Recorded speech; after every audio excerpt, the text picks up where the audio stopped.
Assalamualaikum warahmatullahi wabarakatuh. Kami dari kelompok 10 dengan tema desain penelitian eksperimental desain faktorial ingin menjelaskan.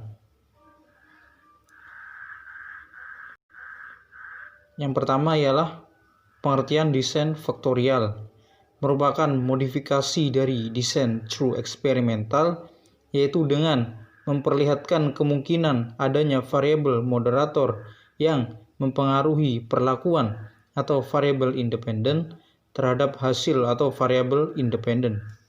Macam desain faktorial.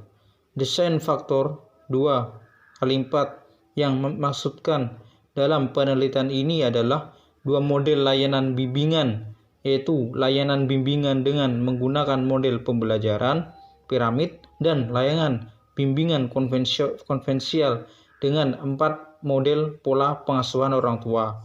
Desain 2x3 yang dimaksudkan yaitu dua model bimbingan layanan dengan menggunakan model pembelajaran piramid dan layanan bimbingan konvensional dengan 3 kategori sosioekonomi. Desain 2x2 dimasukkan dalam penelitian ini dengan menggunakan dua model bimbingan layanan dengan menggunakan model pembelajaran piramid dan layanan bimbingan konvensional dengan dua jenis kelamin yaitu laki-laki dan perempuan serta kategori sekolah. Saya akan menjelaskan tentang percobaan faktorial. Percobaan faktorial bukan merupakan suatu rancangan atau desain, melainkan suatu pola melakukan percobaan untuk mencoba serentak dari beberapa faktor dalam suatu percobaan. Adapun rancangan yang digunakan dalam percobaan faktorial tergantung kepada keadaan lingkungan dan tujuan percobaan. Rancangan yang biasa dipakai adalah rancangan dasar seperti RAL, RAK, dan BRBSL. Kemudian yang D, tujuan percobaan faktorial. Tujuan dari percobaan faktorial adalah untuk melihat interaksi antara faktor yang kita cobakan. Ada kalanya kedua faktor saling sinergi terhadap respon atau positif. Namun ada kalanya juga keberadaan suatu faktor justru menghambat kinerja faktor lain atau negatif. Adanya kedua mekanisme tersebut cenderung meningkatkan pengaruh interaksi antar kedua faktor.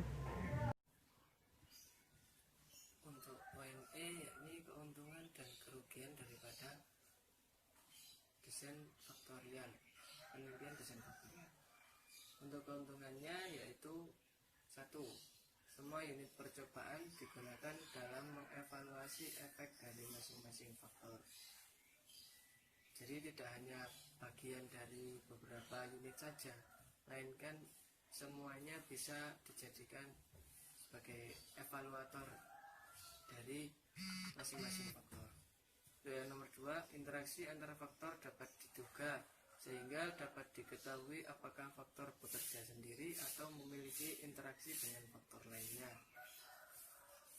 Ini selanjutnya ruang lingkup pengambilan kesimpulan lebih luas. Dikarenakan tadi semua unit percobaan bisa menjadi bahan analisis, tidak hanya beberapa unit saja, tidak hanya beberapa faktor saja, tapi ada kaitannya faktor yang satu dengan faktor yang lain. Di antara kerugian menggunakan analisis desain faktorial, yang pertama, analisis statistika menjadi lebih kompleks dan panjang. Karena tadi semua dari unit percobaan diuji, dianalisis, otomatis menggunakan berbagai macam rumus yang ada pada statistika.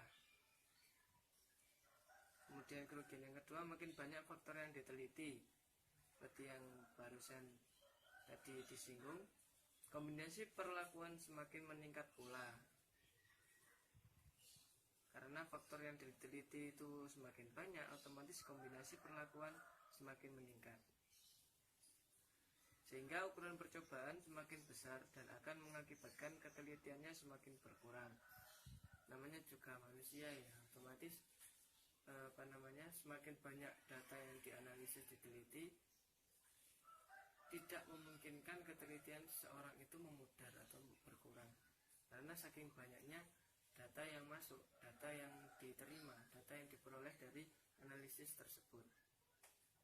Yang ketiga, terdapat kesulitan dalam menyediakan satuan percobaan yang relatif homogen. Maksudnya homogen di sini percobaan terhadap faktor yang itu bersifat tetap, dalam artian satu bentuk, satu jenis perlakuan. Contoh seperti di tumbuk